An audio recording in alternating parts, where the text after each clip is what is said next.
Troisième point sur lequel nous nous sommes attelés,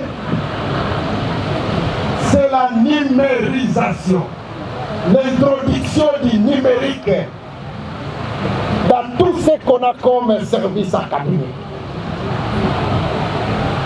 Les emplois de demain exigent que nos étudiants soient déjà initiés à l'utilisation du numérique, à l'utilisation des ordinateurs. Chers lauréats, combien de fois avez-vous déjà touché un ordinateur? Eh, ça va? Est-ce que ça va? Ah, non, ça va aller, ça va aller. Ça veut dire que les emplois de demain, que vous soyez juriste, que vous soyez psychologue, que vous soyez infirmière, lorsque vous allez trouver un emploi, puisque vous ne resterez pas seulement ici, vous allez dans les hôpitaux où tout est numérisé. Et si vous n'avez jamais touché l'ordinateur, même si vous écrivez 5 fois des demandes d'emploi, on ne vous retiendra pas. Donc nous exigeons maintenant à nos établissements d'introduire le numérique dans l'enseignement. Dans tous les domaines, il faut à tout prix avoir le numérique. On doit avoir des laboratoires, des ordinateurs. Un étudiant ne peut pas quitter l'université sans avoir touché un ordinateur. Est-ce que ça va? Est-ce que ça va? Ah, je vois les assistants dire ça ne va pas. Si déjà chez vous ça ne va pas, alors chez les autres c'est comment? Ça veut dire que nous aussi, chefs de travaux et assistants et professeurs, nous devons nous amender. Nous devons nous mettre à jour pour que nous soyons, nous aussi, au rendez-vous de l'utilisation des ordinateurs. Mesdames et messieurs, le 4e point, sont les infrastructures. Depuis le départ du Belge, l'État congolais a pratiquement abandonné les universités dans les anciennes écoles belges. Les ISP que nous avons dans le pays, tous les grands ISP là, ont seulement hérité de ce qu'étaient les écoles normales de l'époque belge. Et puis les 3 grandes universités, ce sont les 3 grandes universités construites par les Belges. Les Congolais, on n'a rien construit. Depuis tout ce temps-là, quand nous sommes arrivés, nous avons parlé avec le chef de l'État et le chef de l'État a mis en place un programme pour la construction de belles infrastructures universitaires. Et nous avons dit, on dit que dans ma langue on dit celui qui fera 1000 pas, il commence par un premier pas. Et donc nous avons fait un vaste programme de construction des universités dans lequel nous avons commencé par 5 grandes universités. L'Université pédagogique nationale de Kinshasa, l'Institut national des bâtiments et travaux publics de Kinshasa, l'Université officielle de Bujimaï, l'Université de Bunia et l'Université officielle de Kananga. C'est des infrastructures imposantes. Ces programmes, nous allons les poursuivre pour toutes les provinces.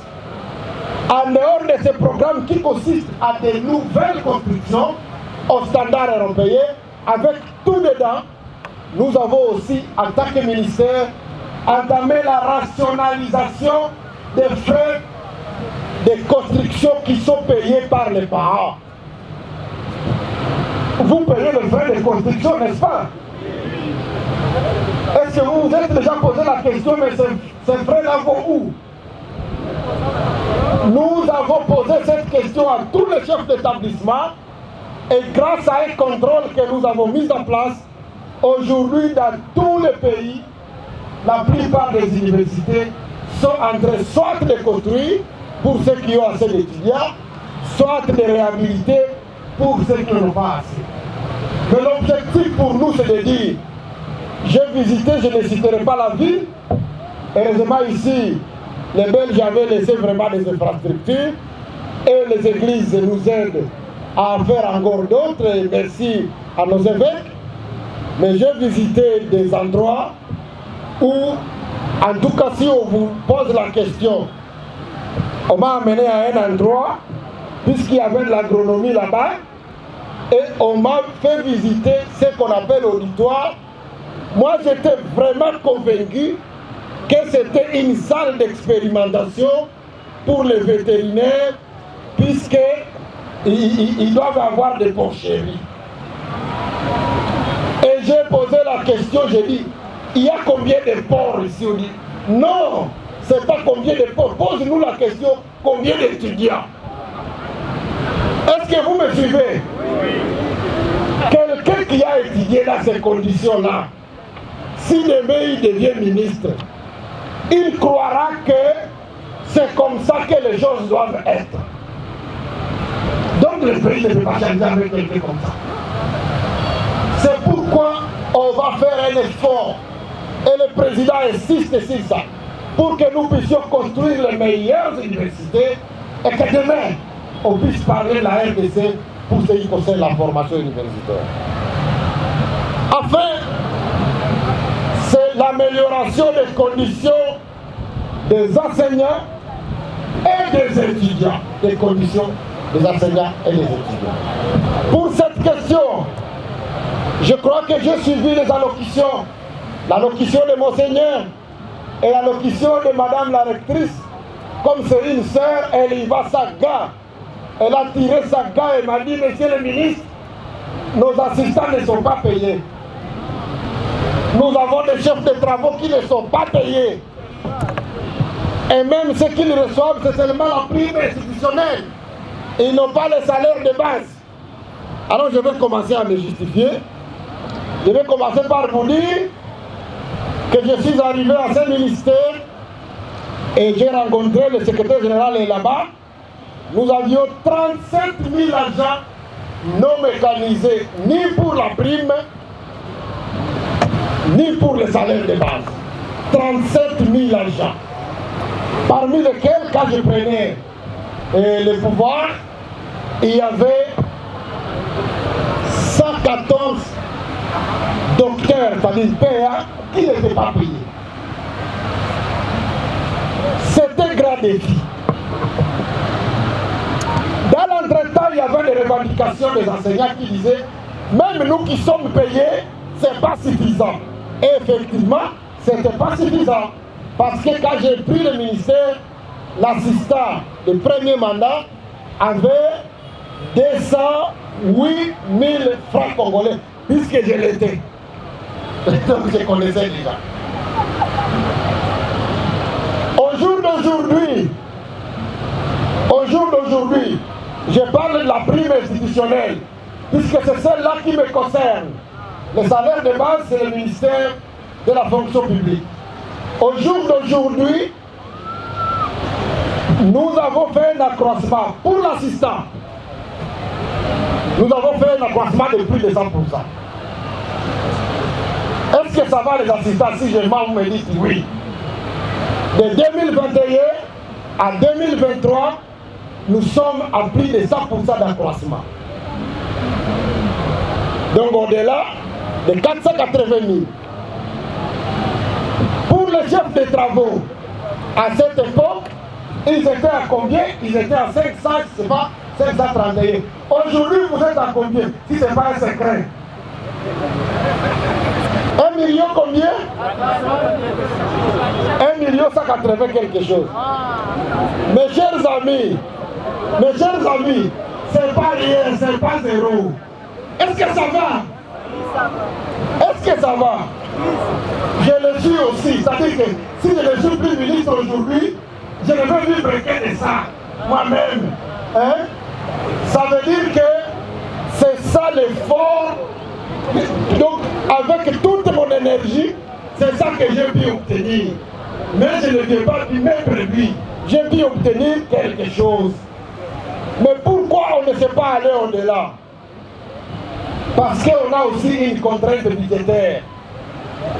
Donc on ne peut pas consommer le budget à nous seuls.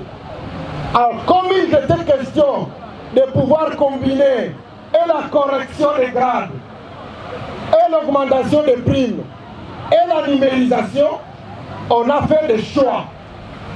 Et parmi ces choix, on a dit, on les fait étape par étape. On numérise une partie et on augmente une autre partie. C'est ainsi qu'aujourd'hui, de ces 35 000, il nous reste 17 000 qui ne sont pas encore payés. Dans le pays, moi je vous parle là, comme tous les pays. Mais le constat que j'ai, et c'est un constat malheureux, c'est que lorsque les numérisations arrivent, les Quinois sont presque numérisés en premier par rapport à ceux qui travaillent en province. Et donc le système que nous mettons en place avec le secrétaire général, c'est de faire en sorte que toutes les provinces soient concernées par les numérisations. Et donc, par les mécanisations, je m'explique. Et donc, vous allez voir que maintenant là, on y va mollo mollo, mais on n'a pas encore atteint le plus grand rythme puisque les crédits qu'on me donne ne sont pas suffisants pour répondre ce qu'il y a comme gap. Mais mettez le président Félix Tshisekedi en prière. Cet homme-là, il est très sensible à ces questions de social. Vous savez, nous avons beaucoup de contraintes. Beaucoup. On ne peut pas vous les énumérer ici. Mais ni était son intervention. Même les peu que vous avez obtenus là, je ne les aurais pas eu.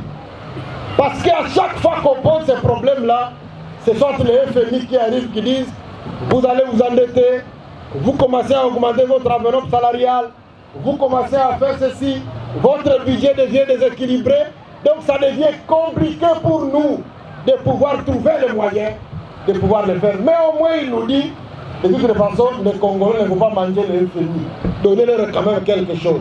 Et le peu que nous donne, nous essayons de distribuer de telle manière que les gens montent un peu quand même. Le gap entre les CT et les profs était quand même très grand. Il a fallu qu'on augmente quand même aussi un peu pour qu'on se rapproche de telle façon que nous tous qui faisons le travail à l'enseignement supérieur, nous soyons dans les conditions qui sont assez bonnes. Et enfin, nous avons le programme de la mobilité des enseignants. Comme vous avez suivi, j'ai commencé la distribution des véhicules pour les professeurs émérites. Maintenant, je suis en train de distribuer les véhicules à province d'abord pour les professeurs ordinaires. Est-ce qu'il y en a ici? Oui. Est-ce qu'il y a des professeurs ordinaires de Wembonyam qui sont affiliés dans les universités de Wembonyam? Vous êtes combien? Oh.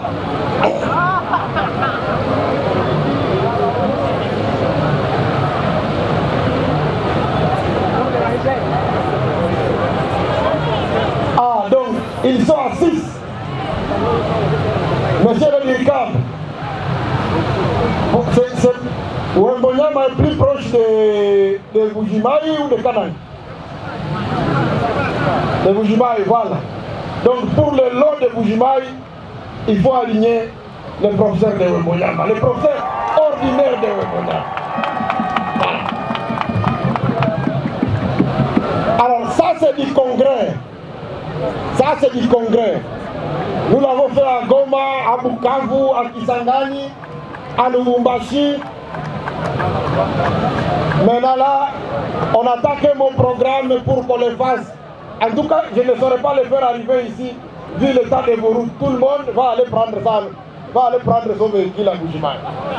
Comme ça, ça deviendra moins problématique pour moi. Pour les étudiants, nous avons mis à leur disposition ce qu'on appelle Trans Academia. Alors, j'espère que vous avez vu le document que j'ai signé. Apparemment, j'ai oublié le Sangourou.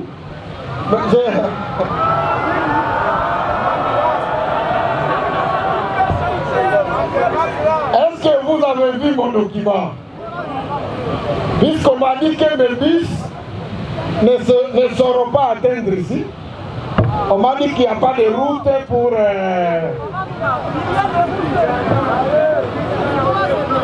Est-ce que vous avez les routes pour ce bus-là? Oui.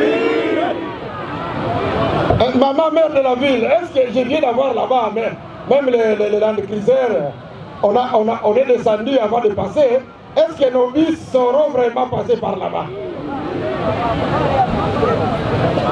Maman, maire de la ville, viens d'abord me confirmer que les bus vont passer par là. Sinon, je ne ferai pas venir mes bus ici, là où il n'y a pas de route, n'est-ce pas?